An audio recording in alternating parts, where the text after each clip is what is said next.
During my time as a pastor and as a parent, there's something that I've come to learn. It's something of a universal truth. It's an algorithm that exists in our existential ether that somehow manifests itself at the exact same time in the exact same moment, and it looks something like this. And after a long slog of a day, when you have been on your feet for hours, at long last, comes the opportunity when you can take a seat. The comfort of the cushion beckons you forth like a long-lost friend with arms outstretched for a warm embrace. Your forward momentum carries you into the chair or sofa, and with that, the most wonderful of halting crashes as your torso meets the leathery softness of a perfectly broken-in seat wherein to place your weary bones.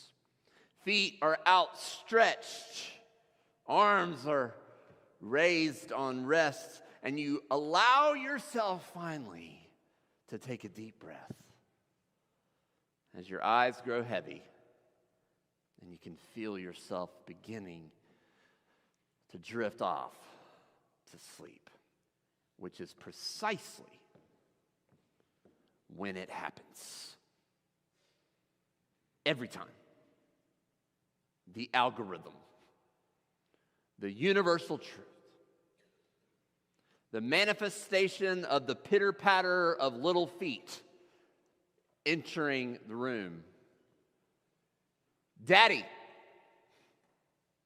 or mommy or Pastor James. And suddenly you find yourself acting approximately their age and you pretend to be asleep as if you can't hear them. But we know better. This is the voice of relentlessness. Wake up! Your eyes slowly open and raise to meet theirs. And that is typically when one of two things happens in my experience. Either A, I'm hungry. Can you make me something to eat? Or B, I've got to show you something. I just have to. You got to see this. Come and see. Now, how many of you can relate to this story? Raise your hands. That's what I thought.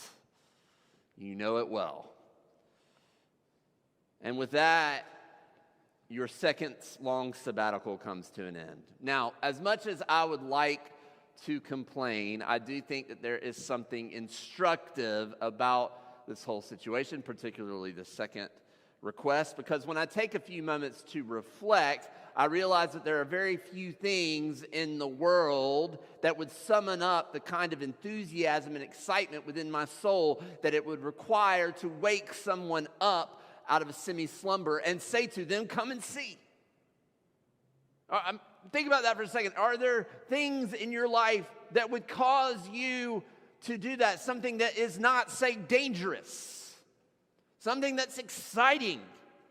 Something that would cause you to stop other people in their tracks. It doesn't matter what it is or who they are. And you would say to them, you got to come see this.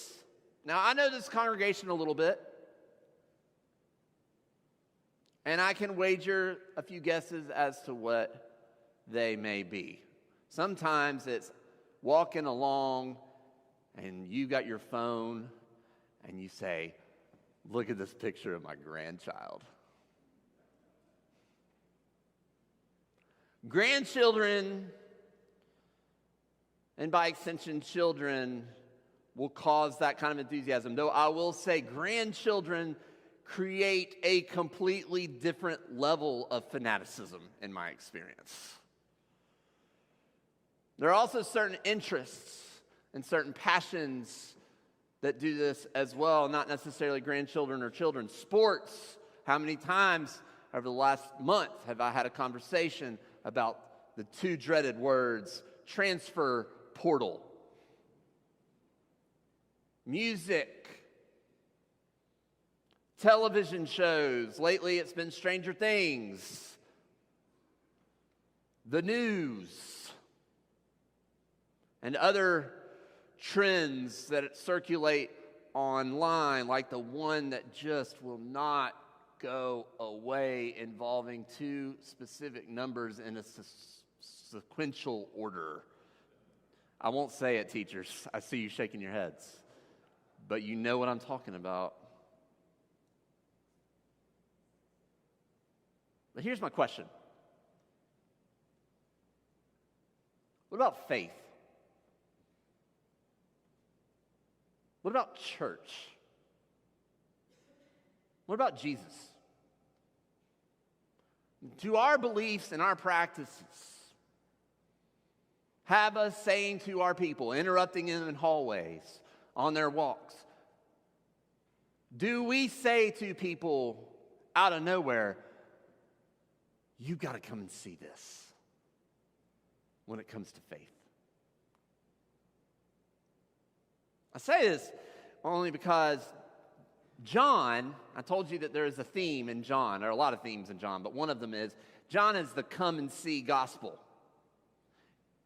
On a number of occasions throughout the Gospel of John, come and see, that phrase or some kind of variation of it appears in the fourth gospel. It happens today in the reading for today. We said it in the call to worship. It actually happens just after our reading today, so that's twice in John chapter 1 when Philip finds Nathanael and says to him, we have found him about whom Moses and the law and the prophets wrote, Jesus the son of Nazareth. And Nathanael says to him in response, well, can anything good come out of Nazareth, that place? And Philip said to him, come and see. The woman at the well, later on in John's gospel, she says to the people, come and see someone who has told me everything I have ever done. And then the story of Lazarus, later on in John chapter 11, just before Jesus raises him from the dead, the sisters say, come and see where he is buried. In fact, the Gospel of John, from the beginning to the end, is inherently an invitational gospel. In John 21, it is the last chapter of the gospel. And Jesus says to Peter, the one who denied him, he says to him, follow me. Throughout the Gospel of John, this is someplace, somewhere where Jesus is remarkably consistent. And it has everything to do with a life of invitation, of inviting others to come and see what is possible through him. And when people accept that invitation, they are consistently floored by what they experience. Water turns into wine. An enemy Samaritan woman's life is finally seen and acknowledged. People are fed. People are healed. The dead are raised, such that when you come and see in the Gospel of John, you will not believe your eyes. When you come and see in the Gospel of John, you will be filled with hope again. When you come and see in the Gospel of John, you will begin to really and truly believe that God is really and truly on the move, creating a kingdom on earth as it is in heaven. When you come and see in the Gospel of John, you will find yourself acting like a child all over again, waking people up out of their slumbers and saying to them, I gotta show you this. You're not gonna believe it. Come and see.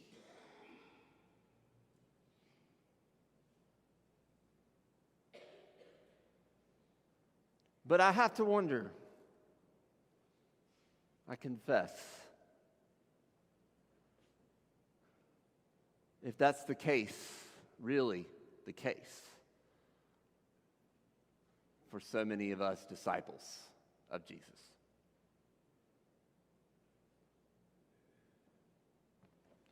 Full disclosure,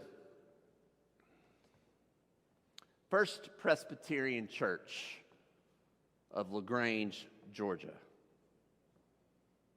is one of a select number of Presbyterian Church USA churches, and statistically speaking, math, that is growing and thriving. They do exist, but it is by no means the rule. If you just do a little bit of research, and I did this over the last couple of weeks, a couple of really challenging truths rise to the surface. The number one being that if you look at the largest churches in the country, if you look at, say, the recently released top 50 in the country by Outreach Magazine, none of them are what you would call mainline churches. Mainline being Episcopalians, Presbyterians, Lutherans, United Church of Christ, Methodists. There are big churches in these denominations, no doubt, but none of them appear in the top 50 largest. In fact, all of the top 50 largest churches are either non-denominational or Baptist, Southern Baptist, or maybe the occasional African Methodist Episcopal congregation. And the common thread among these churches is that they are what you would describe as being evangelical. In fact, if you look at a county-by-county demographic study, it shows that every county neighboring ours and our own county here, within those counties, evangelical expressions of church are by far the dominant form of church in terms of sheer numbers. Now, this is probably not terribly surprising to you. Now, I want to be very clear. I'm not lifting up these expressions of faith as paragons of virtue or necessarily best practice. They do some amazing things. So I'm not trying to be them in any shape, form, or fashion. There are parts of those traditions, those strands of belief with which I do not personally theologically agree. And I am not suggesting that larger equals better, that might equals right. I want to be very, very clear. But I do think that sometimes churches, mainline churches in particular, are prone to throwing out the baby with the bathwater, which is to say, well, those are huge expressions of church. We don't, but we're not them. I actually think we have something to learn from these churches. And I would dare say, in my study of these churches, that the reasons they are large don't necessarily have to do with their style of worship. A lot of people seem to think that that's it. Oh, they're contemporary or modern. That's not necessarily it. And it doesn't necessarily have to do with the fact that they have rock stars for pastors. Those, in my opinion, are red herrings. But what so many of these churches do really well, they do really, really well, is that they are in their marrow, in their blood. They are invitational congregations. They are very intentional about inviting people into their lives, into their homes, into their small groups, into their worshiping space. Come and see, they will say, what God is doing in this church. Come and see what God is doing in my life. Come and see how God is on the move in this place. Come and see the difference that God is making here. There's a reason that these churches are called evangelical, and it has nothing to do necessarily with their political affiliation, as is depicted so often in the news these days. Evangelical comes from the Greek word euangelion, and that literally means good news. And these churches so often are very good at saying, come and see what God is doing in the life of the world and showing this good news. And then, now here's why I think First Pres LaGrange is an exception. Because you are a come and see congregation. In fact, I believe that come and see are true indicators of a church's health when it comes to mission, of responding to what it is that God is calling us to do. That's why I believe this church is growing and why it will continue to grow, because you are an invitational church. You are a come and see church. You always have been. I've heard the stories about back in the day when people like Paige Holly would come. If you moved to LaGrange, you would expect on your door, and somebody like Jane Teaver or Paige Holly would be there and say, come and see the church.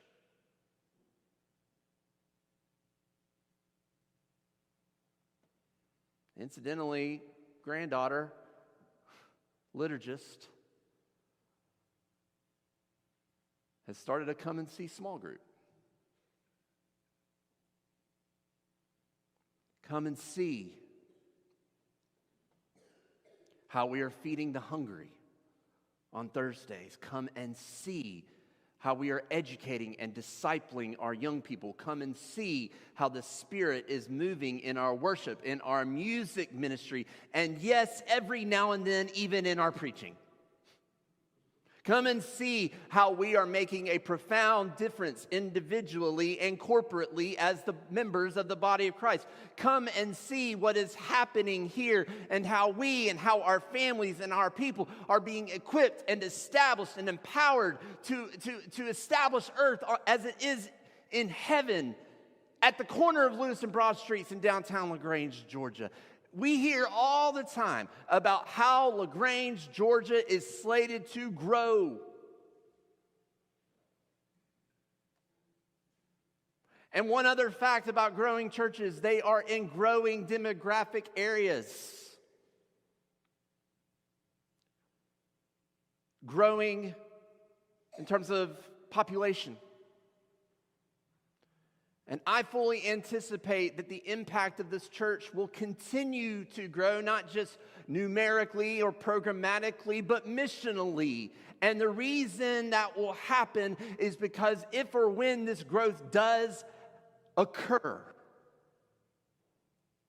people will ask you,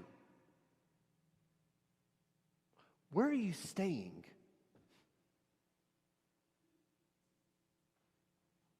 Where are you worshiping? Where are you being fed?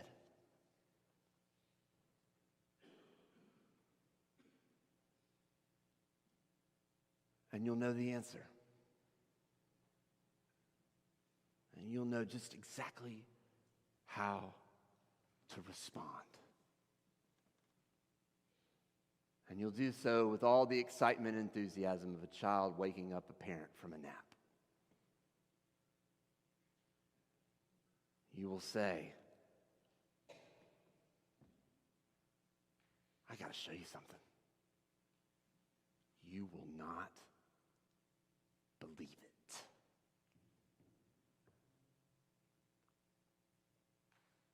Come and see.